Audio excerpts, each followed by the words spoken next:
som la Sònia i la Mariona, tècniques del programa Sigues tu. En aquest vídeo us explicarem activitats relacionades amb l'emoció de l'amor. L'amor.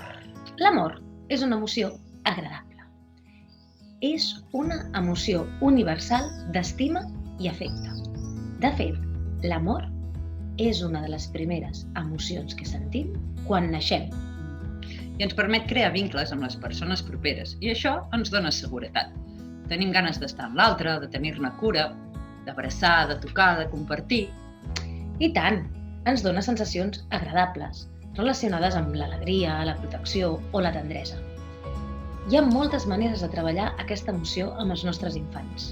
De fet, hi és present moltes vegades, però a vegades no li donem tot el protagonisme que cal. Per donar-li una mica de protagonisme i així fixar-nos-hi bé, podem fer una frase entre tots i totes. És com poses els nens fent un tren i cada un amb un paper. I en aquest paper hi pot haver-hi o bé una paraula o bé una lletra que construeixi tota aquesta frase.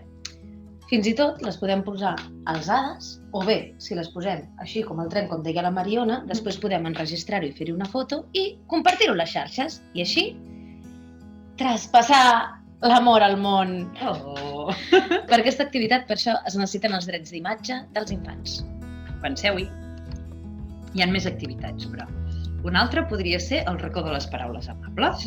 M'encanta aquesta. Són aquelles paraules que ens fan sentir a gust i estimats i estimades per altres persones. Fem un mural amb totes les paraules i incloem d'una manera així més petitona un apartat amb aquelles paraules que no són tan agradables, més aviat que ens fereixen. La idea és que aquest espai pugui ser accessible al llarg del casal, en qualsevol moment del dia, i que tothom el cuidi.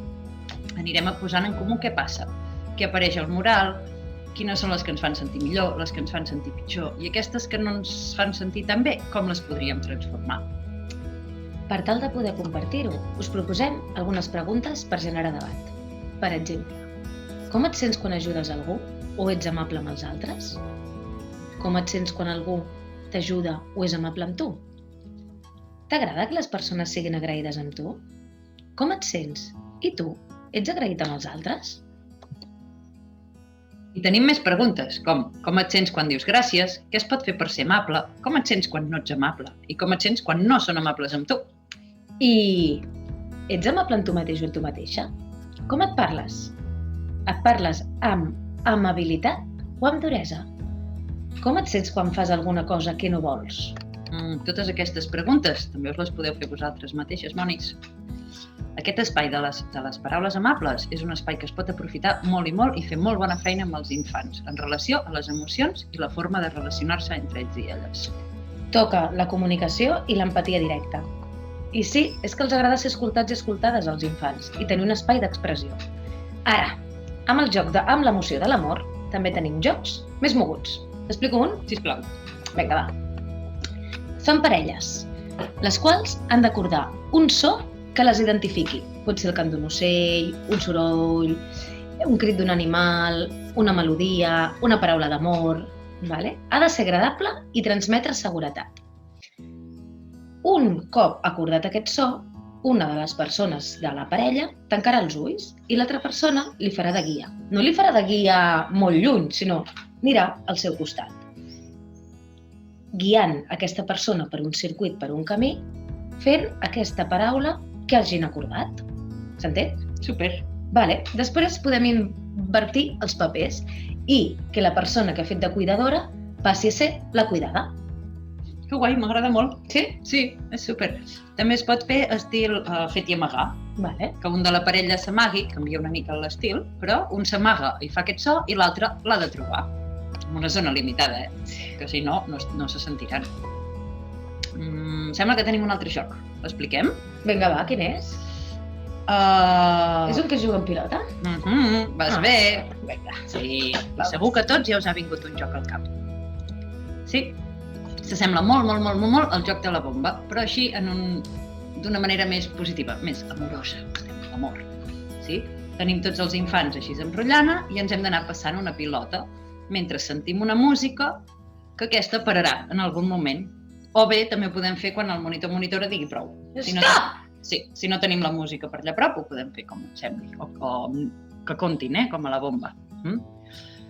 Quan es para la música o es diu stop o s'acaben els números, el nen que li toca rep tot de paraules positives de la resta d'infants i d'infants. És superbonic. A l'acabar, podem reflexionar de com ens hem sentit.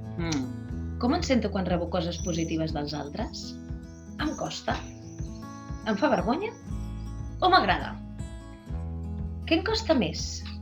Dir coses boniques als altres o que me les diguin? Què em fa sentir l'amor?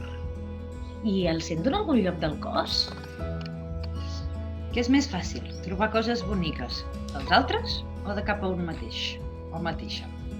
I arran d'aquesta última pregunta, podem deixar una estona perquè els infants pensin alguna cosa bonica per dir-se ells i elles mateixes i compartir-ho en un mural que tinguem a la vista i on puguem recopilar el potencial que hi hagi a tot el grup. Aquest joc els agrada molt i, a més, genera cohesió. Fantàstic! Hi ha alguna altra idea d'interior per aquells dies que plou o que ja ens ha tocat massa el sol que vulguem fer a dintre, que és decorar una caixa amb paraules i dibuixos de què és amor. I en aquesta caixa s'hi poden guardar petons i abraçades. Però com? És molt senzill. Els petons els podem dibuixar amb llavis i les abraçades amb cors. Cada infant ha de dibuixar, pintar, crear una de cada i acompanyat d'una frase o una paraula i guardar-ho a dins de la caixa. L'últim dia, o així com per tancar que treballem l'amor, repartim aleatòriament a cada infant un cor i uns llavis. Serà com si un company o una companya els fes un petó i una abraçada. Després podem encetar un espai per compartir com ens hem sentit. És xula, sí? Sí, va molt guai aquesta. Ei, esperem que gaudiu de les activitats i recordeu que tot allò que es fa amb alegria per l'altre i amb l'altre està ple d'amor! Fins aviat! Adéu!